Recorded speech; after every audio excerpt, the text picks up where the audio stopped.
Hey everybody, it's time for a how-to video. Today we have an enhancement for our M&P core. This is the Apex M&P aluminum flat-faced forward set sear and trigger kit. After shooting my FNS9C a lot, I've grown to like the trigger on that a lot better than the M&P. I was looking for different options for trigger enhancements for my M&P and I came across the Apex flat-faced trigger. I like the flat face trigger on my Evo, so I figured I'd give this a try on the core. We're going to go through a general how to install this stuff on the gun. It's going to be my first time, so you'll bear with me. But some of the videos I found online weren't the greatest, so I figured I'd try to condense everything that I've watched over multiple different videos into one more current video. As far as parts included in this kit, obviously you get the machined aluminum trigger.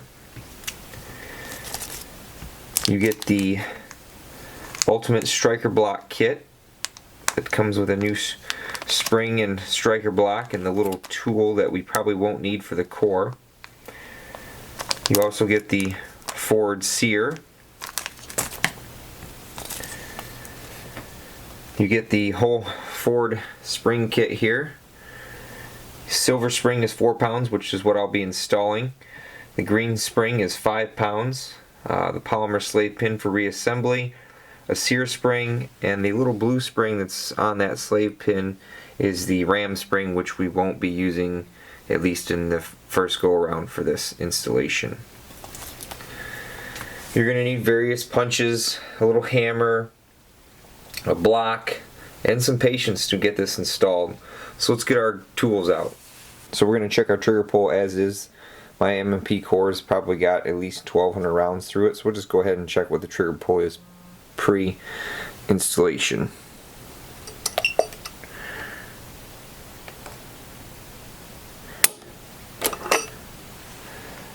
£5, 6.5 ounces.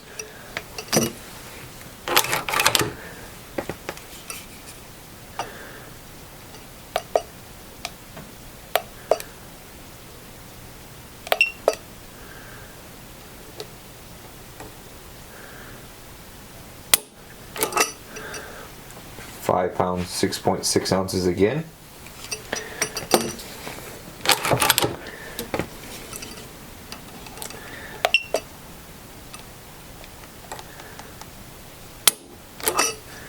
And 5 pounds, 10.3 ounces. 5 pounds, 10.3 ounces that time, for an average of 5 pounds, 7.8 ounces. So not bad. As far as take up and reset currently, here's our take up.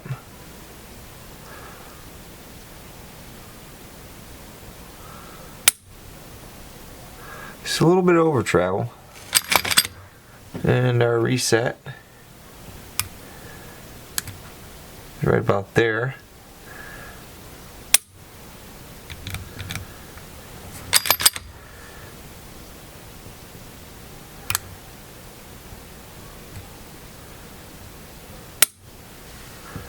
So in order to perform this installation, you're going to do pretty much a detail strip of the frame to install these parts. So we need to take the gun apart, obviously make sure your gun is unloaded, lock your gun back, take down lever 4 down, pull the trigger, remove the slide. You'll need that later to install the striker blocks, and just set that off to the side.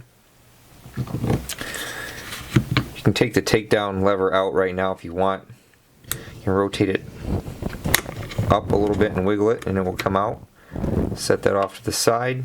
Apex Tactical has a armorer's block to help hold this frame level so you can drive pins out. We'll see how well we can do without it. You want an 1/8 inch roll pin punch. We're going to drive out the rear retaining pin here.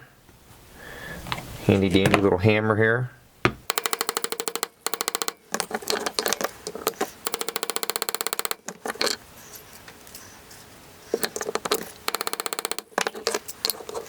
You don't have to drive it all the way out if you don't want, because it can sit in there.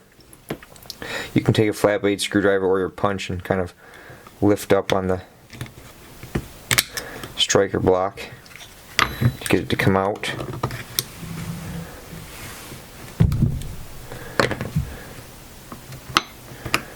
And you should be able to just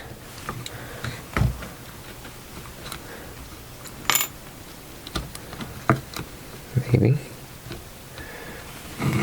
You should be able to pull the rear assembly out. You may have to wiggle it side to side if you want. If you can't get it out, you can go ahead and take the trigger out with it in one piece.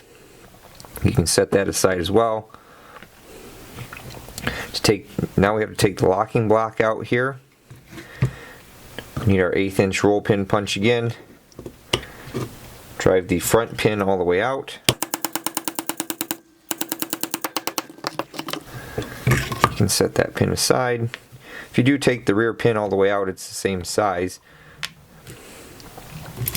Now this rear pin drives out from the right until the left. If you notice on this side the pin head is a lot larger, so you do not want to drive it from the left to the right. This retains your trigger assembly.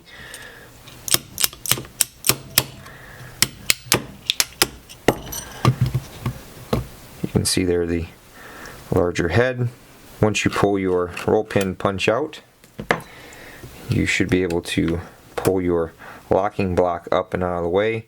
Forgive my gun for being dirty. It's my suppressor host and I use it a lot for velocity tests. Once your locking block is out of the way, you can set that aside. Now on the left hand side, you'll note this little spring here that retains the takedown lever. Do not lose that. It's on the left hand side. I would set it face up out of the way. Now that your locking block is out of the way, your trigger and slide stop levers should be able to come out. You can kind of push them forward.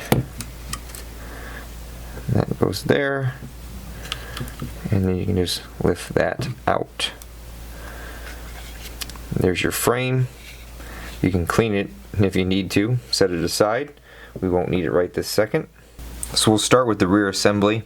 Grab a 1/16 inch punch or any small object. You can push these pins out, this pin out rather easily. It's not held in there very tight. I would just hold my finger over the Sear because there is a spring under it with a little plunger you could lose. So you can just push that little pin out. Here's the factory Sear. Inside right there is a little plunger and spring. You should be able to just turn that upside down and knock the plunger out. Then take your punch and remove the spring. Set that spring aside. Grab the new spring from your kit. Carefully drop it down in the hole. So now you have your spring in there. Grab your little plunger. Grab a set of Nino's pliers. They're definitely going to help get it in there. You get it set in there correctly. Grab your new Sear from Apex. Just set it in the channel there. You just push down on it enough to line your holes up, and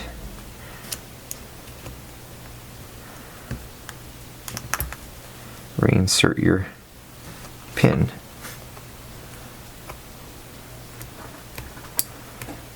That was pretty easy. So now let's move on to the trigger assembly. So now we get to do the fun part of removing the trigger bar from the factory trigger assembly. You can take the return spring off the trigger bar because you don't need it. We'll be installing the silver one like I said. From the video, my trigger was already 5.5 pounds, so I want to go a little lighter at 4, so we'll see how that does. So now we need to drive this pin out so we can remove the trigger bar. This one looks like a 1/16 of an inch will work.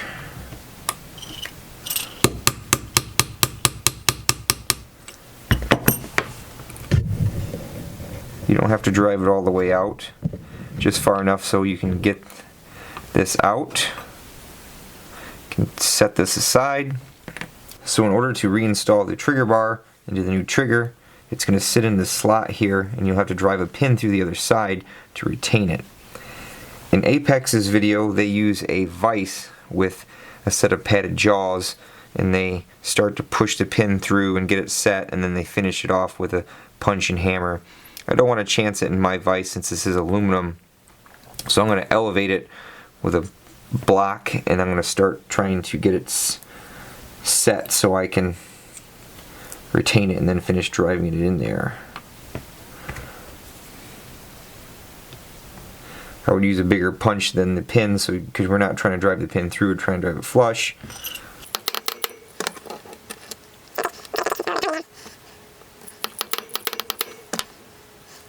And if you do it quick, you can see right here I've already got it on there, so it's not going to go anywhere now. Should be able to drive this pin flush.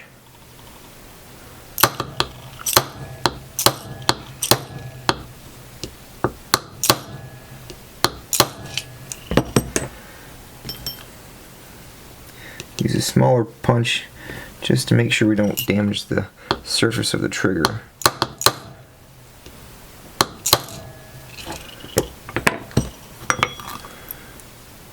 And there you go, it's retained. I would make sure that's as flush as possible, maybe give it one more wrap just because I don't want it sticking off and causing any interference. There we go, we're slightly under the surface there. So now we need to install the return spring on the trigger bar. I'm going to go with the lighter silver spring. You just want to hook it into the part of the trigger bar right here and bring it up like that. And now we're ready to kind of start putting this back together. Alright, so now it's time to start reassembly. We have our trigger and we have our slide stop assembly. We need to put our little spring up in there,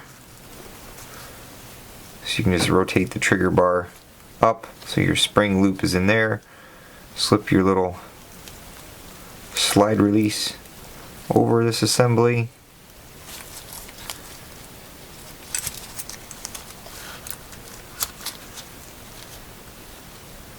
And you can insert this little yellow slave pin that they included. Put the tipped side to the right. Could be a little longer, it's a little on the short side, but it'll get the job done just to hold the assembly in place. So now we can insert the trigger assembly into the frame. You can just kind of bring the trigger forward a little bit, get it started. It should just fit down in there.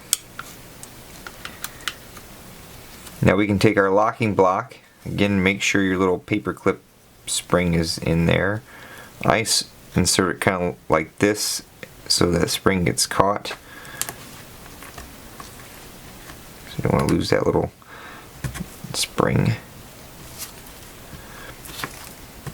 Put your locking block in.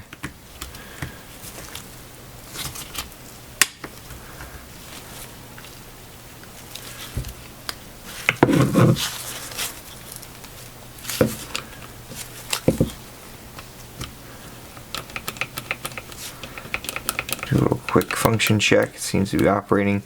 Now the fun part is getting your retaining pin in here while capturing that spring all in one fell swoop. So now that we have the assembly in, we're going to want to reinstall our trigger pin. The larger head goes to the left, pin goes in from the left to the right. The trick is getting the pin to capture the loop on the spring as you push it through. It does not want to cooperate usually.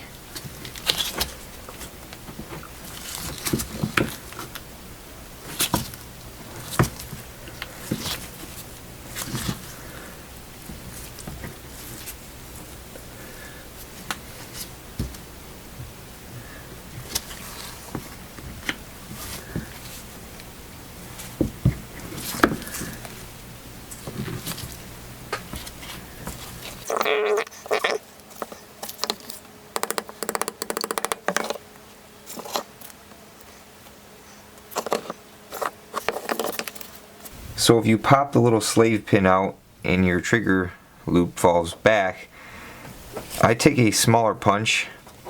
This is a 1/16 of an inch, and I come in from this side and I help push the spring up, and if you catch it just right, you can get the loop on that pin and push it through. So we're getting closer. If you want, you can reinstall your takedown lever. As long as you didn't lose your little spring in there, you should be able to reinstall this. Let's leave it in the down position. So now we're ready to put our Sear housing back in the gun. Grab your Sear housing and your ejector if it fell off.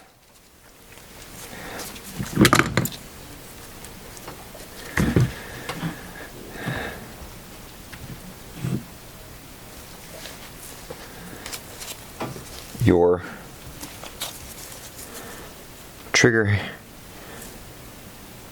trigger bar will sit in this channel right here. If you kind of go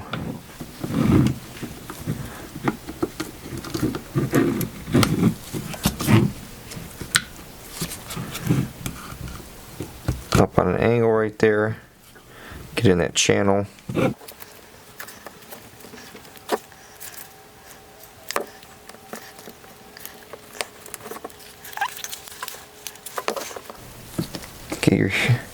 Get your Sear block housing positioned, and you should just be able to push it down in there now. So now you can begin function checking this before you put the rear pin back in and start reassembling the gun. If you've flipped your Sear lever down, make sure you flip that back up. You can see the trigger bar is actuating the Sear, but it's not moving it too much. I spoke with Apex Tactical, and they told me in the resting position between the loop on the trigger bar and the Sear lobe, there should be anywhere from 15 to 25 thousandths clearance. So I took the piece of cardboard that came with the kit. This measures 14.5, 15 thousandths, and I cut it a pretty thin strip so I can slip it between the loop and the Sear lobe here. And there's lots of clearance on mine.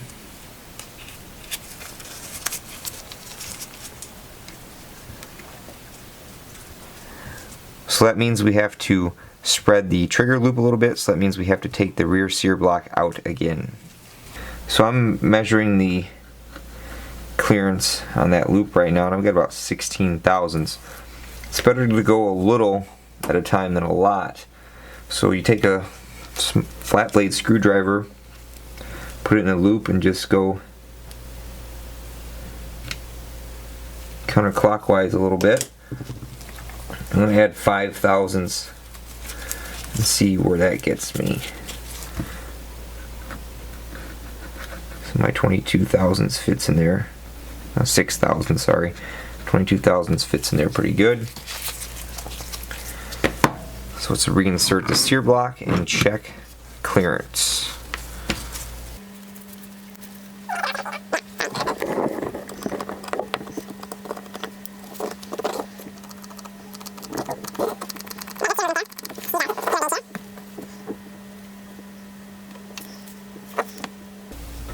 So I got a slightly thicker piece of cardstock. This measures about 22 thousandths. It's right about 22. I'm going to probably add another 3 thousandths to it, just so it's in between both, so we've got good Sear movement. So I increased the gap on the trigger loop to 25 thousandths. My 22 thousandths gauge does not fit between the lobes anymore, but my 15 still does fairly easily. So we're somewhere between 15 and 22. We've got good Sear movement there. So let's go ahead, and before I put the pins back in, I'm going to function check and make sure the striker does drop. So you can put your slide back on there. So we're just going to see if the striker drops. Yep. See if it resets. Yep.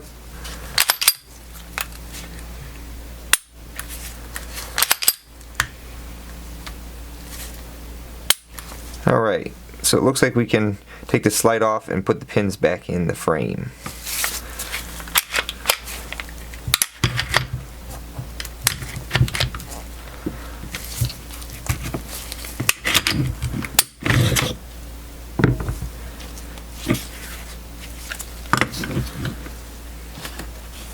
As I mentioned earlier, both pins will work in either hole.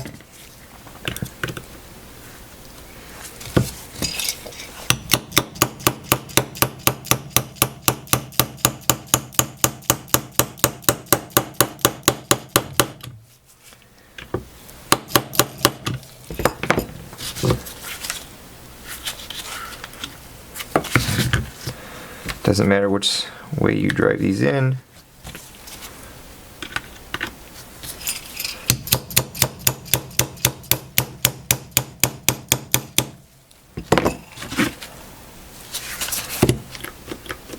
So now your frame's done.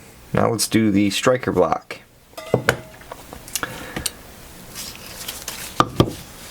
So the good thing about the M&P core is the striker block is actually underneath the micro red dot sight cover instead of underneath the rear sight.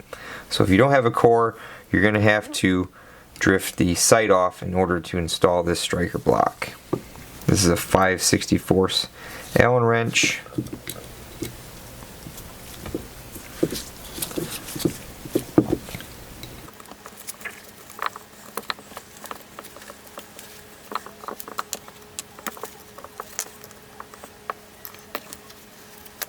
And under this little cover right here is our striker block.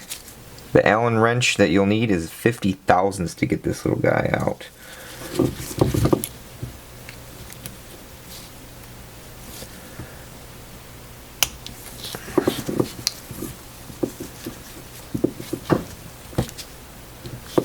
It is under spring tension, so I'll just hold your finger over it as you're taking it out.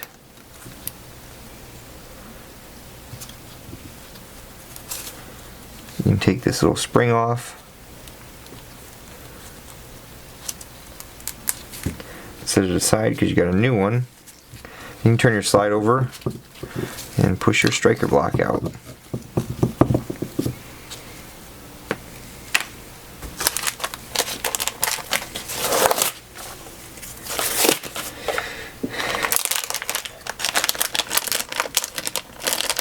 Grab your new striker block and spring from the kit.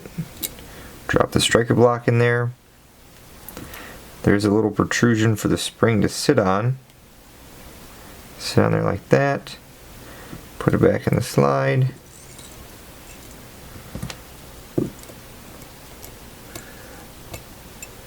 Go slow with this screw to make sure you don't cross thread this screw.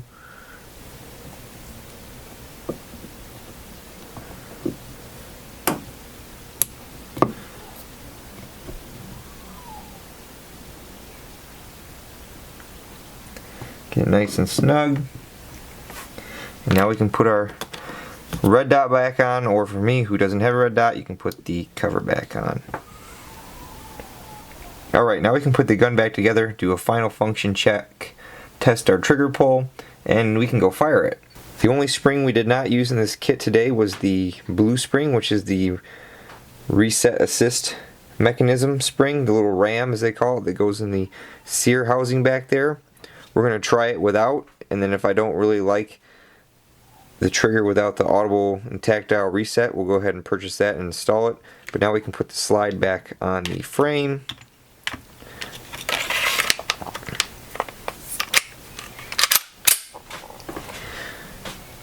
And we can check function here. If we press on the side of the trigger without disengaging the safety, it will not go off. Press the safety.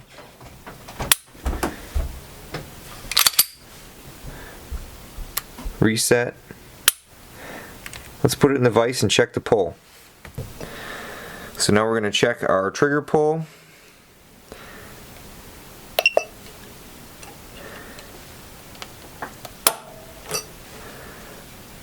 £4, 7.1 ounces.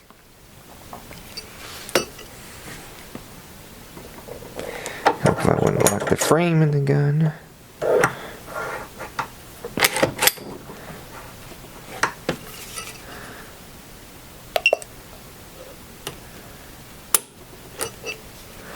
That was a little sloppy that time at £4, 13 ounces.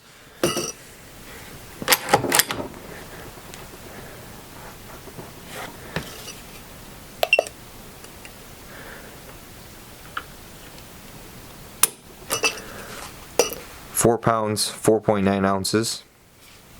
Check one more time.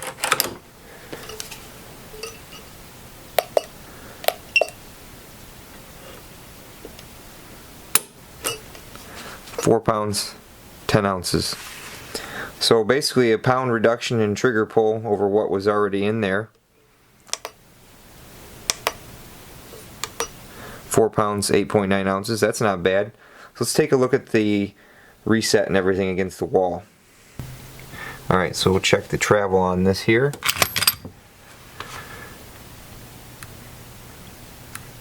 There's your pre-travel, not a whole lot. And right about there. Brakes. A reset. Right about there. It's not audible or tactile. I mean, you can hear a little bit and feel a little bit of reset, but it's right there.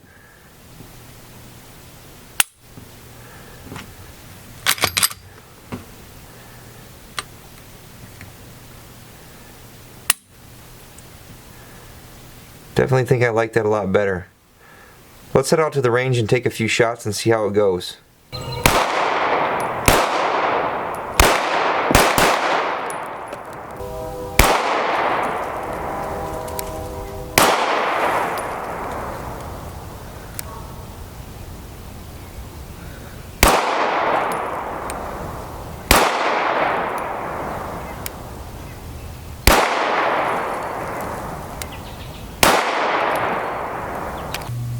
As far as trigger pull goes, after firing a few hundred rounds through it, we'll just check a couple pulls here.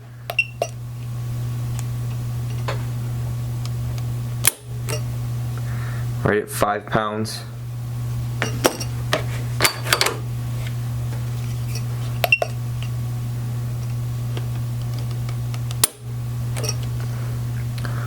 £4, 7.4 ounces. Seems like it all depends on where you press on the trigger. If you go pretty low, we seem to get a lighter reading just off the bottom of the trigger safety. £4, 11 ounces. So it hasn't lightened up at all, but I've only put, like I said, about 300 rounds through it. Closing thoughts and opinions. I love this trigger. I like the feel of aluminum. I like the shorter travel and reset. Definitely the lighter pull helps. Wish they had a lighter spring, maybe just a 4 pound even, maybe, or a 3.5 pound, but it'll work for what it is. A little on the salty side at $165. I've had no failures or any other issues after installing the trigger. I hope this 30-minute long video will help anybody that's looking to install this trigger, and I don't want to babble on too much longer because, like I said, this video is 30 minutes long. So definitely check out Apex Tactical. My friend likes his ATEI trigger job a little better, but he definitely likes the feel of this aluminum trigger. As always, thanks for watching, everybody. Until next time.